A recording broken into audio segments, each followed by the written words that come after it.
pudiendo apreciar que la universidad, que es una comunidad de profesores y de alumnos que buscan el mundo del conocimiento a través del estudio, o sea, la investigación y la docencia, no se transforma, como muchas universidades modernas, en un, como decía un profesor de Derecho Civil de la universidad donde yo trabajo, de la UCA, en un enseñadero, decía él, ¿no? O sea, un lugar donde, podríamos decir, se expenden títulos y se aprueban materias y difícilmente, podríamos decir, cuando uno sale de ahí, puede haber internalizado los contenidos que los docentes les han transmitido, porque no han tenido esa capacidad, podríamos decir, de asumir como propios esos valores que han transmitido los docentes. Bueno, creo que este libro refleja, estos dos libros reflejan, sobre todo el que compartieron con los compañeros de alumnos de Alejandro, que realmente la universidad sigue existiendo y sigue siendo fiel a su esencia.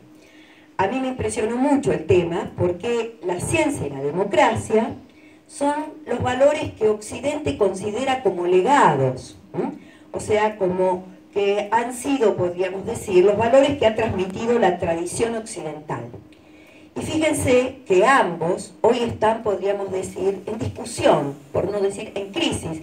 La palabra crisis siempre tiene un significado bastante peyorativo, pero para los griegos crisis significa discernimiento, corte, cambio, es decir, no tiene ese mismo significado que nosotros le atribuimos habitualmente. Y fíjense que la democracia, como gobierno del pueblo, se ha transformado en una, como ustedes bien han señalado en estos textos, en una democracia representativa. Y la democracia representativa ya dejó de ser el gobierno del pueblo, es el gobierno de la mayoría. O sea, se ha trastocado en un sentido cuantitativo la democracia.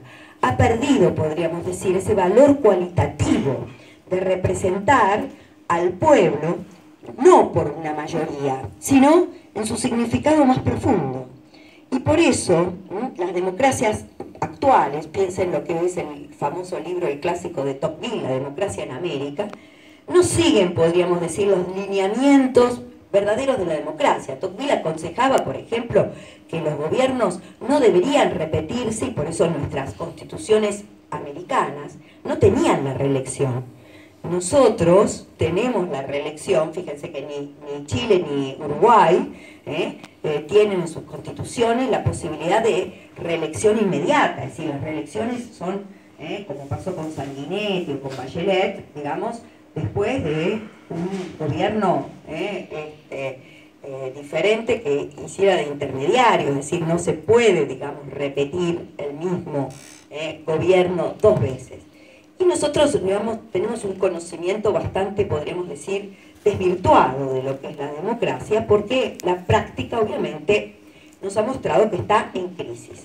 Y la técnica, que precisamente, sobre todo a partir de la revolución industrial, estaba hecha para la felicidad del hombre, como decía David Ricardo, como decían los grandes economistas del siglo XVIII, incluso los utilitaristas, Bentham, todos esos autores que ustedes han señalado en su libro, ha sido reemplazada por la idea de bienestar, obviamente apoyándose en el avance científico-tecnológico, lo que hoy se conoce como la tecnociencia. Sin embargo, esta tecnociencia, en vez de ser un instrumento para que el hombre alcance mayor bienestar y por lo tanto viva más feliz, se ha convertido precisamente en el que ejerce el poder. Precisamente la palabra tecnocracia es el poder de la técnica.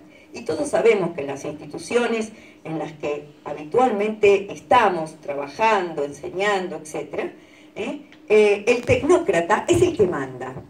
Si con alguien hay que llevarse bien, más que con el propio jefe, es con él precisamente el que maneja la técnica. Es decir, el poder de la técnica se ha ido de las manos del hombre.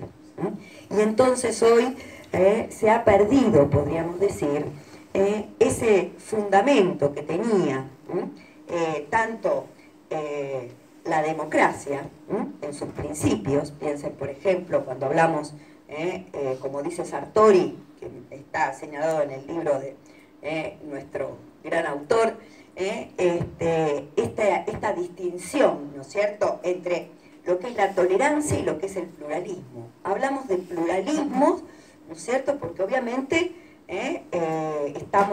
queremos sentir todos representados, pero en realidad lo que hay que ejercer es tolerancia que tiene fundamentos. Es decir, cuando hay fundamentos, la tolerancia significa que yo, como bien señalaba recién José Luis, reconozco al otro, pero también yo tengo mi propio criterio.